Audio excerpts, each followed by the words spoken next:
Comment Disney est devenu Disney? J'adore Disney, j'en regarde depuis que je suis bébé, j'en ai rayé des cassettes, des DVD. J'ai tellement saoulé mes parents avec ça qu'ils ont dû m'acheter des jouets totalement cursed pour que j'arrête de râler, regardez. Ah, Mickey? Et pourtant, avant de taffer sur le sujet, j'étais à des années-lumière de me douter de tout ce qui s'y passait. Je savais strictement rien des techniques utilisées, des gens qui y travaillaient, et encore moins des dramas entre ceux qui le dirigeaient, et qui surtout déteignaient sur tout ce que vous et moi on regardait. Et ça tombe bien parce qu'aujourd'hui, je vais vous présenter tout ce beau monde pour tout vous expliquer.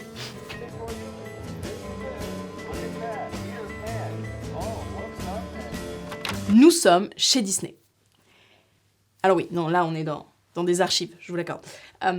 Mais projetez-vous. Pas littéralement. Je vous connais. Fermez-moi cette fenêtre, merci. On est plus précisément chez Walt, aka Monsieur Disney. C'est pas la période qui va le plus nous intéresser, mais je me dois quand même de vous le présenter. À l'époque, Monsieur Walt Disney, il était vu comme un génie. C'est lui qui a construit Disneyland, Disney World, Epcot, qui fait littéralement la taille d'une ville en Floride, et c'est surtout lui qui a produit Blanche-Neige, le premier grand dessin animé du studio. Mais nous, ce qui va nous intéresser, c'est pas tant sa vie à ce monsieur, mais plutôt sa mort. Walt décède en 1966 et laisse son empire aux 9 sages. Je sais, c'est chelou, mais on les appelle vraiment comme ça. Donc la crème des animateurs du studio qu'il avait formé avant de disparaître. Et qui continue à faire des films comme Les Aristochats et autres bangers de l'époque. Produit par le gendre de Walt, Ron Miller, qui était son protégé et qui va reprendre la direction du studio pour son plus grand malheur. Ouais, on dirait pas comme ça, mais Disney, après la mort de Walt, c'était un sacré bordel. Déjà parce qu'à cette période, les animateurs partaient tous à la retraite, ce qui en réalité voulait dire ça fait 5 ans qu'on est dans les murs, on en a marre de nos conditions de travail, venez on va former un studio concurrent un peu plus loin. Les guillemets sont toujours très importants, et que du coup dans la foulée, une nouvelle promo d'animateurs était engagée au studio. Sorti tout droit de la Disney College Arts, aka l'université de Disney, pour finir de se former. Dans l'eau, on y retrouve John Lasseter, ouais, le John Lasseter, rien que ça, mais aussi Ron Clements, qui va travailler sur Rox et Rookie, Glenn Keane, le directeur du département, et un certain Tim Burton. Hi Tim, this is Tim Burton. Hi. Oui, vous inquiétez pas, moi aussi mon cerveau a dû se reboot quand j'ai vu sa tête. Mais en réalité, le cœur du problème, c'est que Disney n'investit plus du tout dans l'animation. Zéro. Niet. Déjà parce que leur public visé, c'est les ados, et qu'à cette période, la trend, c'est plus le live-action movie que le dessin animé. Et que surtout, ça rapporte beaucoup plus, en beaucoup moins de temps, et avec beaucoup moins d'efforts. Typiquement Splash, qui, à sa sortie, a rapporté plus de 6 millions de dollars en 3 jours. Et qui, à ce moment-là, est le meilleur démarrage de l'histoire du studio. Et justement, ce film, c'est un petit peu la goutte d'eau qui fait déborder le pompon, notamment pour Roy Disney. Roy Disney. Je vous la fais vraiment très courte parce qu'on pourrait y passer 4h30, mais en 1980, Roy E. Disney, le neveu de Walt, qui est vice-chairman de la société et président du conseil d'administration, démissionne. Et ça marque une vraie césure entre ce que les investisseurs veulent pour Disney et ce que les gens qui sont Disney veulent pour Disney. Dans une interview, Roy dit bien que ce qu'il veut faire depuis le début, c'est du cinéma. Pas juste pour le bien de l'art, mais parce que les idées des attractions viennent principalement des films. C'est leur modèle économique, c'est ce qui leur permet d'investir dans de nouveaux projets. Sauf que vu que sur le papier, les attractions rapportent plus que les films, les investisseurs s'en tapent un peu d'investir dans des nouveaux trucs. Roy, refusant selon ses dires de diriger un musée, encore une fois les guillemets sont très importants, se casse du conseil d'administration. Donc il démissionne pas de Disney, mais juste du conseil. C'est pas pareil. C'est une explication un peu plus chiante, mais c'est pas pareil. Il est toujours là, dans le sens où il garde son poste, il est toujours vice-chairman de Disney, mais il est plus dans le conseil qui prend les décisions pour la direction de Disney. Notamment parce que c'était le seul à penser différemment de tout le monde, même de Ron Miller avec qui de base il s'entendait pas si mal. Il y aurait plein de choses à dire, mais je vous avoue que les reportings de crépage de chignon d'hommes blancs riches privilégiés dans les années 80, bon... c'est pas trop ma came. Si c'est la vôtre, c'est... extrêmement spécifique, mais y a pas de souci. Je vous conseille Le Royaume Enchanté de James B. Stewart, qui est un vrai pavé, mais méga détaillé. Bref, l'annonce fait l'effet d'une bombe et le lendemain, il reçoit un message d'un certain Eisner. Michael Eisner. Ancien responsable jeunesse du programme d'ABC, qui décale à Paramount, avec des succès à la chaîne et même une nomination aux Oscars. Le candidat parfait pour prendre la relève de Miller, selon Roy et Frank Wells, son conseiller financier de longue date en qui il a full confiance. Ron Miller démissionne, je pense finir par avoir des crampes à force de mettre des guillemets partout. Il se fait têche par pression, quoi. Et c'est donc Frank Wells et Michael Eisner qui reprennent la direction. Même si Michael le dira dans plusieurs interviews, mais il avait jamais vu un seul Disney avant de prendre son poste. En fait, le but pour Roy, en les nommant tous les deux en 84, c'était de littéralement réanimer le département d'animation. Dites-vous qu'il avait été tellement négligé depuis le temps que le bâtiment ressemblait plus à un hangar en lino abandonné qu'à un lieu de travail décent. Donc quand tout le nouveau crew hollywoodien a débarqué là-dedans, déjà ils ont demandé à ce que tout soit rénové. Et autant vous dire que les réunions d'écriture, c'était vraiment une salle pour deux ambiances. Une partie parlait en thunes et l'autre parlait en art. Ça augurait clairement rien de bon pour la suite. Surtout que le prochain à rejoindre l'aventure et à y mettre les pieds, c'est Jeffrey Katzenberg. Michael Eisner devient donc officiellement le CEO de Disney. Bravo pour ça. Et dans la foulée, il décide d'engager un très bon ami à lui, Jeffrey Katzenberg, son meilleur pote et collègue de Paramount qui, à l'époque, dirigeait la division cinéma. Et quand ils travaillaient ensemble, c'était vraiment l'ombre d'Eisner. À tel point qu'il l'appelait le Golden Retriever. Oui, ce que vous sentez vers vos narines, c'est la toxicité de ce surnom. Dès son premier jour à Disney, Michael le convoque dans son bureau et lui demande de venir à la fenêtre. À ce moment-là, Jeffrey pousse Michael et dit « Alors ?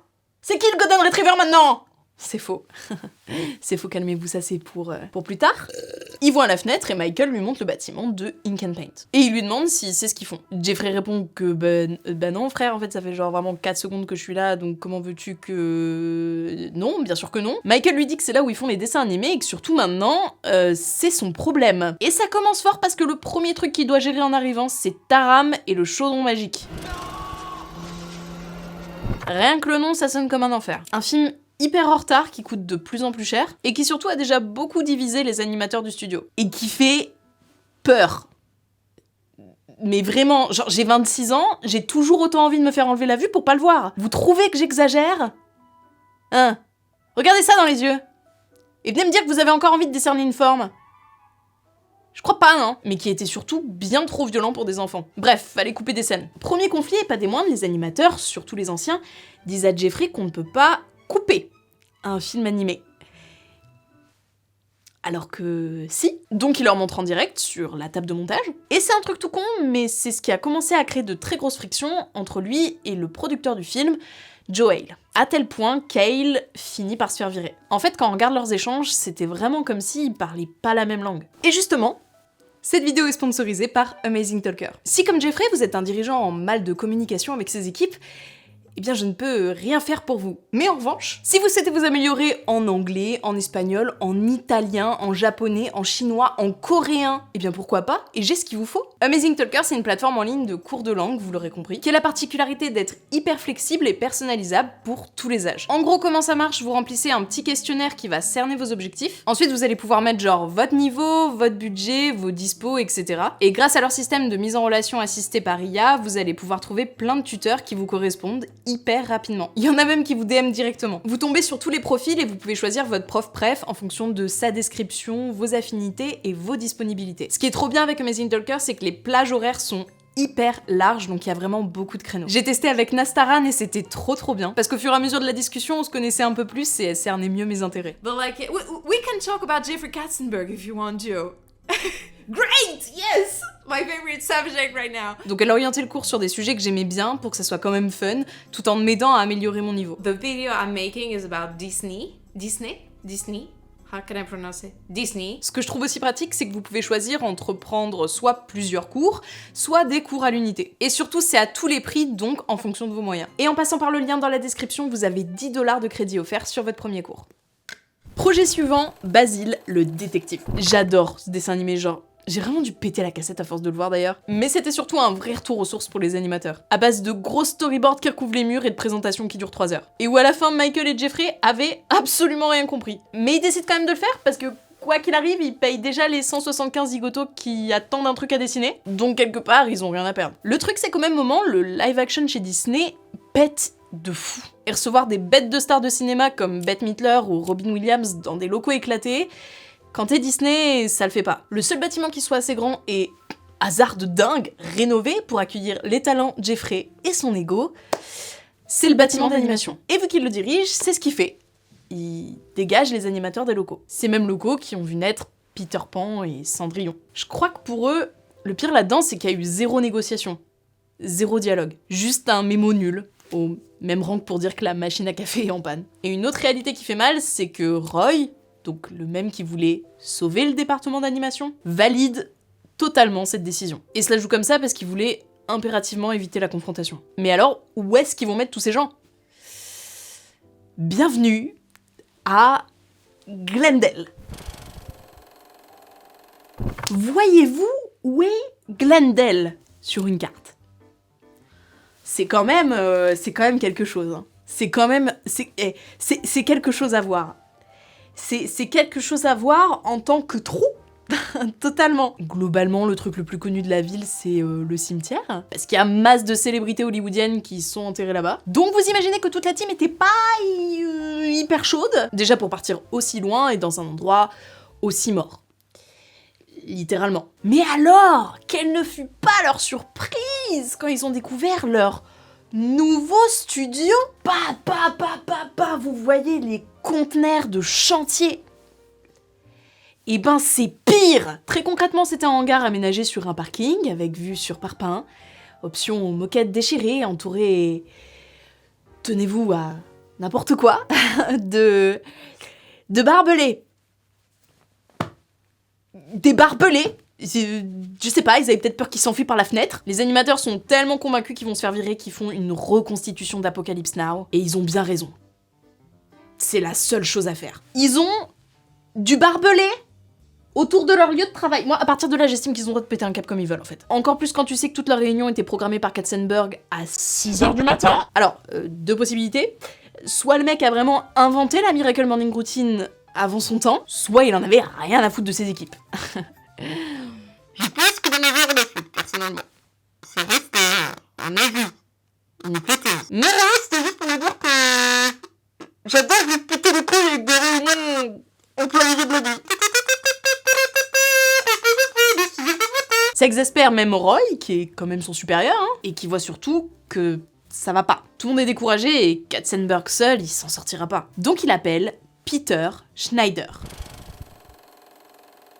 Peter, c'était vraiment le candidat parfait. Il avait zéro idée de ce qui s'était passé avant, et surtout c'était un artiste comme les animateurs. Il devient donc le vice-président du département d'animation, et il s'en sort super bien. Il valorise les gens, il délègue, il leur donne de l'importance, et ça tient surtout au fait qu'il accepte la critique. Il accepte même que les artistes fassent des caricatures de lui parce que c'est le patron. Le seul défaut qu'il a aux yeux de l'équipe, c'est qu'il est tellement ouvert qu'il prend bien en compte les retours du département marketing. Et ça, les animateurs, ça leur plaît pas. Avant le déménagement, vous vous souvenez, la team travaillait sur Basil the Baker Street. Et un jour, le département marketing envoie un mémo à Peter en lui disant que le nom fait un peu trop intello. Ok, d'accord, Peter propose de le renommer Basil le détective. Et ça leur plaît vraiment pas. Ça leur plaît tellement pas qu'un des animateurs va faire un mémo au nom de Peter, donc en falsifiant sa signature, où il disait qu'à partir de maintenant, tous les Disney seraient renommés. Genre, Blanche-Neige, c'était les 7 nains et d'une fille, Pinocchio, l'enfant de bois qui devenait réel.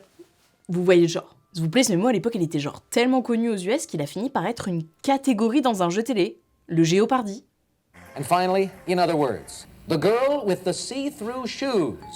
Marjorie. Who is Cinderella? Who is Cinderella? That's good. Alors quand je vous raconte ça, vous devez vous dire que c'est vraiment pas très mature comme manière de faire. Et effectivement, ça l'est pas. Mais ce qu'il faut comprendre aussi, c'est que chaque jour qui passe, les animateurs comprennent que le cirque qu'ils vivent tous les jours est clairement pas fini. En réalité, Schneider leur demande beaucoup d'efforts pour peu de choses gardées. Des séquences entières de dessins faits à la main sont foutues à la poubelle en quelques secondes. Ça se passe très bien du côté des scénaristes, mais des réalisateurs, beaucoup moins. Et ils ont aucun moyen d'action. Je le rappelle comme ça, mais un film d'animation, ça peut aller jusqu'à 500 000 images, comme par exemple pour Oliver et compagnie. Alors tout va bien. Au final, Basil le détective s'en sort très bien à sa sortie, et le travail reprend, avec beaucoup moins de tension, mais attention, parce qu'il y a un petit nouveau in town qui va tout casser et qui va sonner une nouvelle era chez Disney. Il s'agit de Steven Spielberg.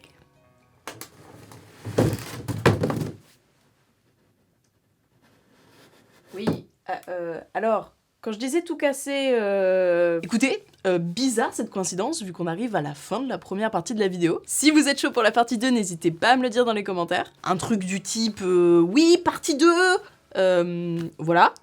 Déjà parce que ça m'aide de fou à référencer la vidéo. Et surtout à continuer ce type de projet qui me plaît énormément, parce que ils sont aussi beaucoup plus ambitieux. D'ailleurs, si c'est aussi votre cas, n'hésitez pas à me laisser un pouce bleu, parce que ça me donne beaucoup de force. Et évidemment, à vous abonner si c'est pas déjà fait, pour être au courant de quand sortira la partie 2. J'ai trop hâte de vous raconter la suite des histoires maintenant que vous connaissez un peu tout le monde, parce qu'il y a blindé de trucs à dire. Et si la vidéo vous a turbo plu, n'hésitez pas à la partager sur Twitter ou sur Instagram en me mentionnant pour que je puisse vous voir. Ça me fait toujours plaisir de vous voir, je réponds pas toujours à tout le monde, mais je vois et je like, et merci beaucoup pour ça. Donc à bientôt pour la partie 2, j'espère. Salut!